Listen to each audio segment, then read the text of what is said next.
दोस्तों, एक लड़की जो कि एक आईएएस अधिकारी है और वह एक ट्रेन में बैठी हुई है। वह अपने गांव जा रही है। उनके दिमाग में ढेर सारी बातें चल रही है क्योंकि आज वह काफ़ी दिनों बाद अपने गांव जा रही है। तो गांव के बारे में सोच रही है, अपने पिता के बारे में सोच रही है और उन संघर्षों के बारे में सोच रही है जिन संघर्षों को करने के बाद उन्होंने यह मुकाम हासिल किया। तभी उनका स्टेशन आता है और वो उतरकर जाती है। उतरने के बाद वह चहकती हुई स्टेशन से बाहर निकलने लगती है, लेकिन जैसे ही वह रेलवे स्टेशन की सीढ़ियों पर पहुंचती है तो उनकी नज़र एक भिखारी पर पड़ती है। पहले तो वह वहां से चली जाती है, लेकिन फिर वापस आकर उस भिखारी की तरफ गौर से देखने लगती है। वो भिखारी अपने कटोरे में से कुछ छुट्टे पैसों को गिन रहा था और बड़ी गौर से पैसों की तरफ देख रहा था। इसके बाद वह लड़की उसके पास जाती है और कहती है, पापा आप यहाँ कैसे? वे भिखारी उस लड़की की तरफ देखता है और देखते ही उसकी आंखों से आंसू टपकने लगते हैं। दोस्तों, कौन थी वो लड़की? और वो लड़की भिखारी जिनको पापा कह रही थी, आखिर ये हकीकत में उसके पापा हैं तो यहाँ पर भीख क्यों मांग रहे हैं?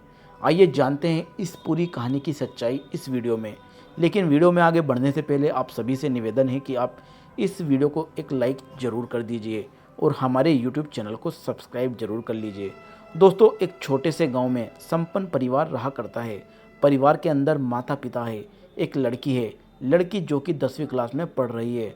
लड़की का नाम शिवानी है। शिवानी पढ़ने लिखने में काफ़ी होशियार है। उसके माता पिता उससे उम्मीद लगाए बैठे हैं कि हमारी बेटी पढ़ लिख कर कोई अफसर बनेगी और हमारा नाम इस गांव में रोशन करेगी। दरअसल शिवानी के माता पिता एक भट्टे पर काम किया करते हैं और वे चाहते हैं कि उनकी बेटी पढ़ लिख कर एक बड़ी अधिकारी बन जाए। इसी वजह से उन्होंने दूसरा बच्चा नहीं किया है, क्योंकि उन्हें पता था कि अगर हम 2 बच्चे रखेंगे तो उनका पालन पोषण करना बड़ा मुश्किल हो जाएगा और इस तरह की ज़िंदगी वह अपने बच्चों को नहीं देना चाहते थे जिस तरह से उनका जीवन बीता था। इसी वजह से उन्होंने दूसरा बच्चा नहीं किया और अपनी एक ही बच्ची को पढ़ा लिखा कर वो अधिकारी बनाना चाहते थे। धीरे धीरे समय बीतता गया और शिवानी 10वीं क्लास को अच्छे नंबरों से पास कर लेती है। यह बात जैसे ही उसके माता पिता को पता चलती है तो वो लोग इस खुशी की बात को मनाते हैं और कहते हैं कि अच्छा है बेटी, अगर तू इसी तरह से पढ़ाई करेगी तो एक ना एक दिन बड़ी अधिकारी बनकर आप इस गांव में आएंगी। धीरे धीरे 2-3 महीने बीतने लगते हैं और अचानक से जो शिवानी की माँ होती है उनको कोई बीमारी हो जाती है और बीमारी के चलते उनकी मौत हो जाती है। अब माँ की मौत हो गई थी और पिता के घर के अंदर अकेला रह गया था। शिवानी के पिता का नाम मोहनलाल था। उनकी पत्नी उनसे मरते हुए कह गई थी कि बेटी की पढ़ाई लिखाई बिल्कुल भी बंद मत करना, इसको ज़रूर एक बड़ा अधिकारी बनाना, मेरी यही अंतिम इच्छा है। इस बात को लेकर सोच समझकर मोहनलाल अपनी बेटी को पढ़ा लिखा कर बड़ा अफसर बनाना चाहता था और इसके लिए वे उसे बार बार प्रेरित किया करता था। कहा करता था कि बेटी, तेरी माँ की आखिरी इच्छा थी, तुम्हें पूरा करना इसको ज़रूरी है। इसी वजह से शिवानी पढ़ाई लिखाई में और भी ज़्यादा मन लगाने लगती है और बहुत मेहनत किया करती है। धीरे धीरे समय बीतता है और शिवानी 12वीं क्लास को अच्छे नंबरों से पास कर लेती है। मोहनलाल मेहनत मजदूरी किया करता है और मेहनत मजदूरी करने के बाद शिवानी की फ़ीस भरा करता है। इसके बाद जब शिवानी को 12वीं क्लास कंप्लीट हो जाती है तो उसके बाद वो ग्रेजुएशन करने के लिए अपने ही शहर के कॉलेज में जाने लगती है। अब जैसे ही शिवानी ग्रेजुएशन करने के लिए कॉलेज में जाया करती है तो अब पढ़ाई लिखाई में थोड़ा सा खर्चा आने लगता है, क्योंकि अब तक तो क्या था, सरकारी स्कूल था, ज़्यादा रुपये खर्च नहीं आया करते थे। मोहनलाल को केवल पढ़ाई लिखाई के लिए किताबों का बंदोबस्त करना होता था और फीस तो केवल ना के बराबर थी। इस वजह से मोहनलाल अब और भी ज़्यादा मेहनत करने लगता है। भट्टे पर तो काम किया ही करता है, लेकिन सुबह शाम में इधर उधर मजदूरी भी किया करता है। बेटी को भी यह बात पता थी कि उसके पिता उसके लिए बहुत सारी मेहनत कर रहे हैं, तो इसी वजह से बेटी और भी ज़्यादा मेहनत करती है और ग्रेजुएशन के साथ साथ यूपीएससी की तैयारी भी करने लगती हैं, क्योंकि यहाँ पर कॉलेज के अंदर उसे पता चल गया था कि यूपीएससी एक ऐसा टेस्ट है जिस टेस्ट को देने के बाद आदमी डायरेक्ट अफसर बन जाता है और उसकी ज़िंदगी अच्छी तरह से व्यतीत होने लगती है। इसके बाद शिवानी यूपीएससी की तैयारी में लग जाती है और साथ ही साथ ग्रेजुएशन भी कर रही होती है। धीरे धीरे उसकी ग्रेजुएशन भी कंप्लीट हो जाती है और जब उसकी ग्रेजुएशन कंप्लीट हो जाती है तो गांव वाले मोहनलाल से कहने लगते हैं कि अब तुम्हारी बेटी सयानी हो गई है और इन्हें तुम्हें इसकी शादी कर देनी चाहिए। अब इस बात को सुनकर मोहनलाल उन लोगों से कह देता कि मेरी एक ही बेटी है और मेरी पत्नी की आखिरी इच्छा थी कि वे पढ़ लिख कर एक बड़ी अधिकारी बने, तो मैं अपनी बेटी को पहले बड़ा अधिकारी बनाऊंगा, उसके बाद ही इसकी शादी के बारे में सोचूंगा। अब इस बात को सुनकर गांव वाले उनका मजाक उड़ाने लगते हैं। कहते हैं कि देखो कैसा बावला हो रहा है, अपनी जवान बेटी को अधिकारी बनाने की सोच रहा है, भला कौन ऐसे अधिकारी बन सकता है। अब शिवानी की ग्रेजुएट कंप्लीट हो गई थी और अब उसे यूपीएससी की तैयारी करने के लिए दिल्ली जाना था। इसके बाद शिवानी असमंजस में पड़ी हुई थी और घर के अंदर गुमसुम सी बैठी थी, क्योंकि वह कई बार सोचती है कि अगर दिल्ली चली गई तो उसके बाद में उसका पिता का ख्याल कौन रखेगा। उसके पिता मेहनत मजदूरी किया करते हैं, उनके पास इतने पैसे कहाँ से होंगे जो मेरी कोचिंग करवा सके और मुझे एक बड़ा अधिकारी बना सके। वह गुमसुम सी घर में बैठी रही और कॉलेज भी नहीं जाया करती थी। तो तभी मोहनलाल एक दिन अपनी बेटी से पूछने लगता है कि बेटी, तू आजकल पढ़ने के लिए क्यों नहीं जाती। तो उसके बाद शिवानी पहले तो चुप रहती है, क्योंकि घर की स्थिति उसको पता ही थी। फिर कहती है कि पिताजी नहीं, ऐसी कोई बात नहीं है, मेरी पढ़ाई कंप्लीट हो गई है, अब मैं फॉर्म भरूंगी तो शायद मेरा किसी अच्छी सी नौकरी में नंबर पड़ जाए।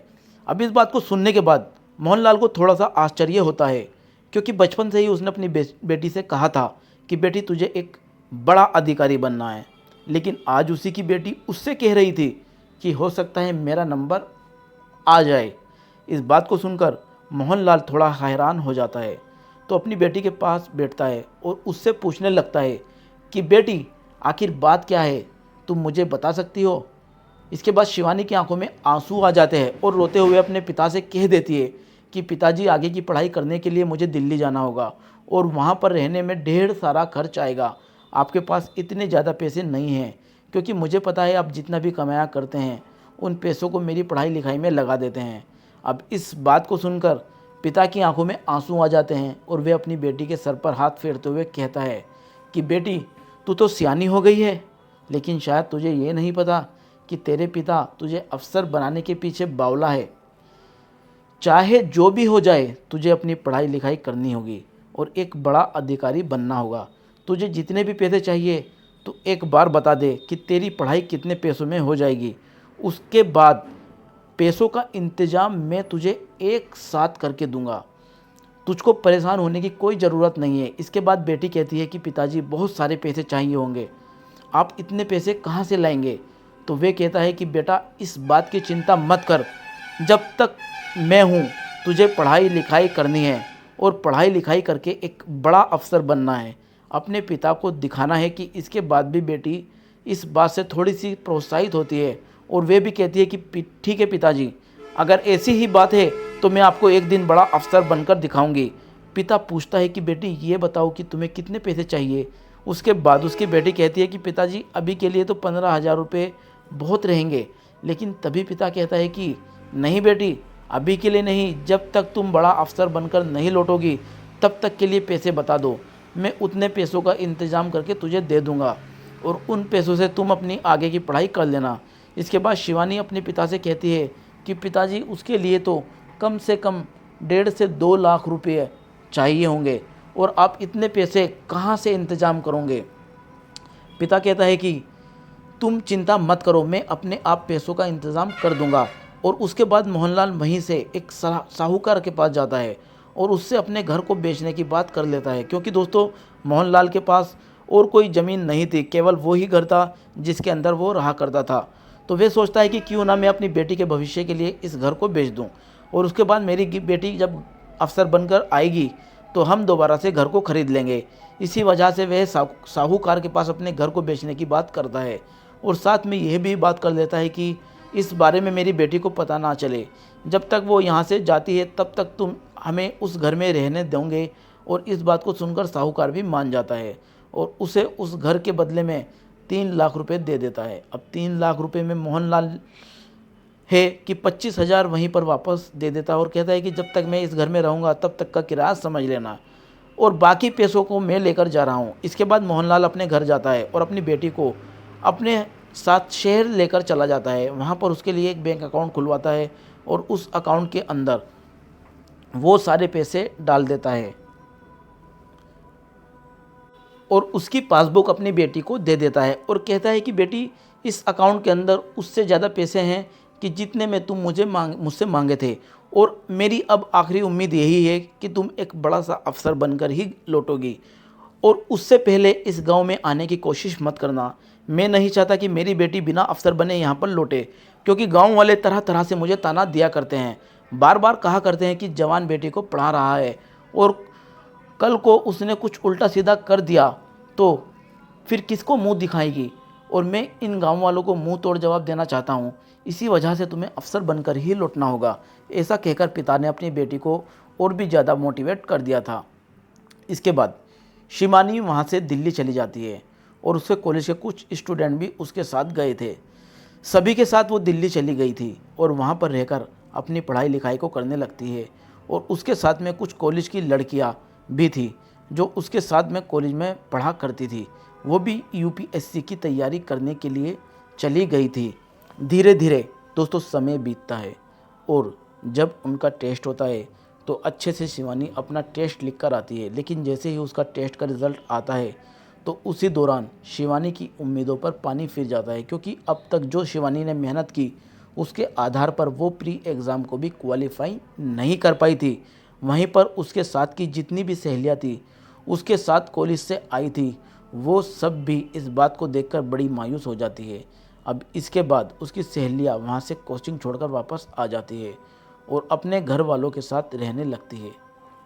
लेकिन शिवानी अपने पिता से वादा करके आई थी कि अगर मैं वापस आऊँगी तो अफसर बनकर ही आऊँगी, वरना मैं यहाँ पर वापस नहीं आऊँगी। इसी वजह से रेखा वहाँ से नहीं जाती और दोबारा से उसी टेस्ट के लिए मेहनत करने लगती है। बड़ी जोर शोर से वो मेहनत करती है और इस बार उसके साथ उसकी सहेलियाँ भी नहीं है, तो वह केवल अपने कमरे में बंद रहा करती है और दिन रात एक करके मेहनत किया करती है। लेकिन जैसे ही उसका रिज़ल्ट आता है तो फिर से उसके अरमानों पर पानी फिर जाता है और वह एक बार फिर से टूट जाती है। लेकिन फिर से वे हिम्मत करती है और तीसरी बार फिर कोशिश करती है और धीरे धीरे करके उसका प्री मेन और इंटरव्यू तीनों क्लियर हो जाते हैं और वे एक आईएएस अधिकारी बन जाती है। अब जैसे ही शिवानी को पता चलता है कि वे एक आईएएस अधिकारी बन चुकी है तो उसके बाद उसकी खुशी का कोई ठिकाना नहीं था और वो झूम उठती है। उसके बाद वो फ़ौरन जल्दबाजी में वहाँ से तैयार होती है और तैयार होने के बाद वहाँ से एक ट्रेन का रिजर्वेशन कराती है और सीधे अपने गांव के लिए निकल जाती है। वे रास्ते में बैठी हुई बहुत कुछ अपने गांव के बारे में सोच रही थी और अपने पिता के बारे में सोच रही थी। स्टेशन पर गाड़ी रुकती है, वे उतर जाती है। उतरने के बाद वो स्टेशन को देखती है और बहुत सारी चीज़ें मन के अंदर महसूस करने लगती है। उसके बाद वो चहकती हुई है वहाँ से आगे बढ़ती है और स्टेशन से बाहर निकलने के लिए सीढ़ियों से उतरने लगती है दोस्तों। लेकिन जैसे ही वो सीढ़ियों से उतरती है तो अचानक इसकी नज़र एक भिखारी पे पड़ती है जो सीढ़ियों के साइड में बैठा हुआ था। उसके हाथ में एक कटोरा होता है जिस कटोरे के अंदर कुछ छुट्टे पैसे थे, उन पैसों को वो गिन रहा था। इसके बाद शिवानी उसके पास जाती है और कहती है कि पापा, आपकी ये हालत कैसे हो गई। अब इसके बाद वो भिखारी उस लड़की की तरफ देखता है तो फूट फूट कर रोने लगता है, क्योंकि दोस्तों शिवानी के पिता मोहनलाल ही थे जो आज रेलवे स्टेशन पर भीख मांगने पर मजबूर हो गए थे। इसके बाद बेटी भी अपने पिता की आंखों में आंसुओं को देखकर फूट फूट कर रोने लगती है और उनके गले लग जाती है। कहती है कि पापा, जो आपने सपना देखा था वो तो मैंने पूरा कर दिया, लेकिन आपकी ये हालत कैसे हो गई। उसके बाद शिवानी के पिता शांत होते हैं और शिवानी को पूरी कहानी बताने लगते हैं। वे कहते हैं कि बेटा, तुझे याद होगा वो पैसे जो मैंने तेरे अकाउंट में जमा कराए थे। शिवानी कहती है, हाँ पिताजी, मुझे पता है। वो कहता है कि क्या तुम्हें पता है वे पैसे मैं कहाँ से लाया था। तो कहती है, नहीं पिताजी, आपने मुझे इस बारे में नहीं बताया था। तो वह बताता है कि बेटा, मैंने अपने घर को बेच दिया था और घर को बेचने के बाद उन्हीं पैसों में से कुछ किराए के लिए पैसे दे दिए थे और उसी घर के अंदर किराएदार बनकर रहने लगा। इसके बाद मैं मेहनत मजदूरी किया करता और बाकी उस घर का किराया टाइम टू टाइम देने लगा। तभी अचानक से एक छोटे से हादसे में मेरे पैर में चोट आ जाती है और चोट के कारण मैं मजदूरी नहीं कर पाता हूँ। अब मेहनत मजदूरी ना करने की वजह से उनका किराया नहीं दे पाया, तो इसी वजह से उन्होंने मुझे घर से बाहर निकाल दिया। इसके बाद मजबूरन मुझे यहाँ पर आना पड़ा, क्योंकि यहाँ पर आकर कम से कम भीख मांग कर खा लेता हूँ और स्टेशन पर ही अपना समय व्यतीत कर लेता हूँ। लेकिन अब तू एक बड़ी अधिकारी बन गई है, तो अब मुझे किसी भी चिंता नहीं है। इस कहानी को सुनने के बाद शिवानी की आंखों में आंसू आ जाते हैं और आंसू आपकी आंखों में भी आ गए होंगे दोस्तों, क्योंकि उसके पिता ने अपनी बेटी के लिए बहुत कुछ किया था। उसके पिता ने अपनी बेटी को अधिकारी बनाने के लिए भीख भी मांगी और इसके बाद वह अपने पिता को अपने साथ लेती है और वहाँ से सीधा अपने गांव आ जाती है। गांव आने के बाद उसका घर था, उस घर के अंदर अपने पिता को रखने लगती है और उस मकान मालिक को कुछ किराया दे देती है। जो पैसे अभी उसके बचे हुए थे उनमें से ही कुछ किराया दे दिया था। इसके बाद शिवानी अपने पिता से कह देती है कि पिताजी, अब आप आराम से इस घर के अंदर रहिए और मैं टाइम टू टाइम आपके पास पैसे भेज दिया करूँगी। शिवानी वहाँ से ट्रेनिंग के लिए चली जाती है और ट्रेनिंग के दौरान जो भी वेतन उसे मिला करता उन पैसों को वो अपने पिताजी के पास भेज दिया करती और उनसे ही उसके पिता अच्छी तरह से जीवन व्यतीत करने लगे।